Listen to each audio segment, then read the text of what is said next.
Bonjour à tous, hello everyone, how are you doing today? So today I'm going to compare some of my favorite lenses. But before I start, let me clarify one thing. If you are one of them who come to my channel to watch those beautiful nature and landscape videos and travel videos, this is not one of them. This is a lens comparison, a little bit of a nerdy topic. So if you want to skip, you can skip now already. I don't want to waste your time. Today I will make a comparison of three very unique lenses from three different generations. The 100mm macros. So I have the two EF versions along with the RF version of it. So let's jump in and shoot some macros. And for this, I didn't have to go too far.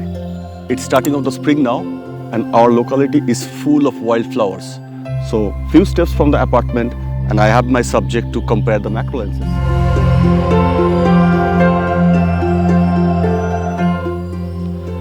And this articulating screen made my life way simpler.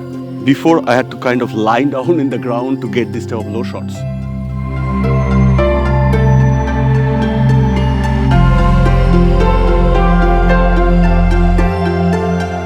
Weather is also an important aspect of doing macro photography of flowers.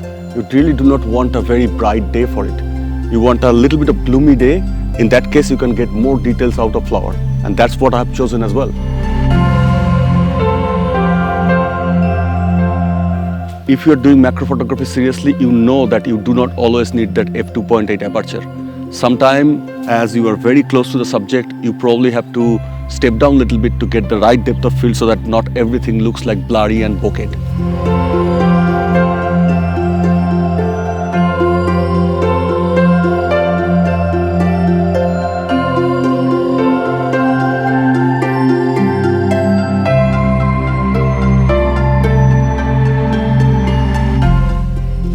Okay, this is the last one. Now I kept it for the last because even though it is gloomy today, it's gonna get brighter and later in the day this part gets lit. So I kept it for the last so that I do not have problem because the other part gets lit earlier.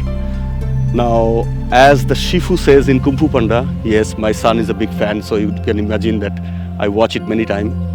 There is no accident. It's all part of the plan.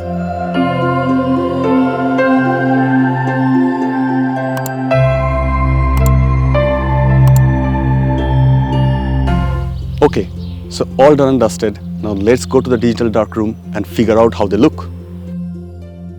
Alright, so let's compare the images. Now before I start, let's clarify one thing. I will not compare all the images that I have taken. As usual, I will add the link of all the raw files in the description below and you can compare them yourself. So I will compare one 2.8, one 5.6 and one f8 image. So let's start with the first 5.6 image.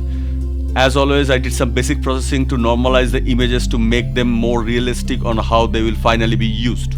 Now my 100mm EF non-IS macro lens is extremely sharp, so I will take that as a baseline and I will compare the other two based on that.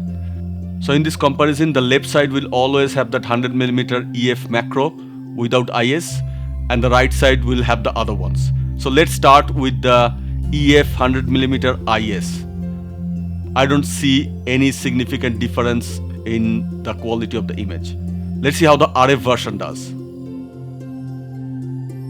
To me, they are very close, even though the RF version looks a little bit softer at this point. But if I zoom out, it is impossible to say which image is from which lens. Now let's compare f8 version of it. Now in this one, the focus was at this part of the flower.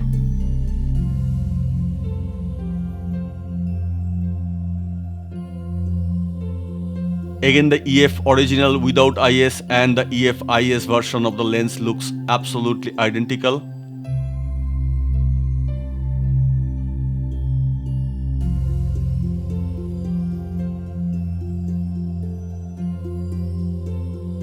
This time the RF also looks exactly the same.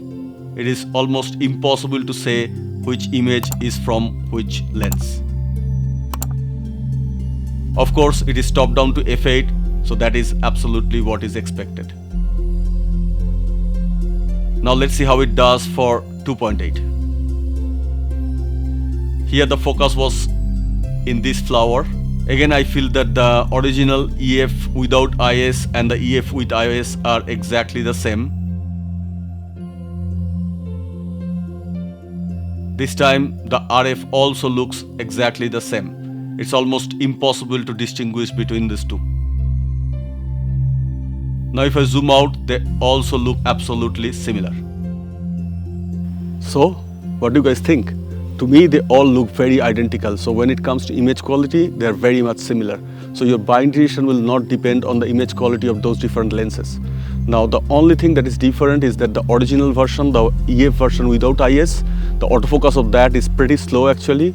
The RF and the EF version with IS has similar autofocus, with RF has a little bit of advantage on autofocus. So if you are looking for something that is gonna take good macro picture and you don't want the image stabilization or great autofocus speed, then the original EF version is fantastic. It is quite cheaper and has very good image quality as per with the other lenses. Now, if you are looking for something that does fantastic autofocus and has image stabilization, then probably RF and EF version with IS is more interesting. Now, the RF version definitely does fantastic autofocus, especially when it comes to video.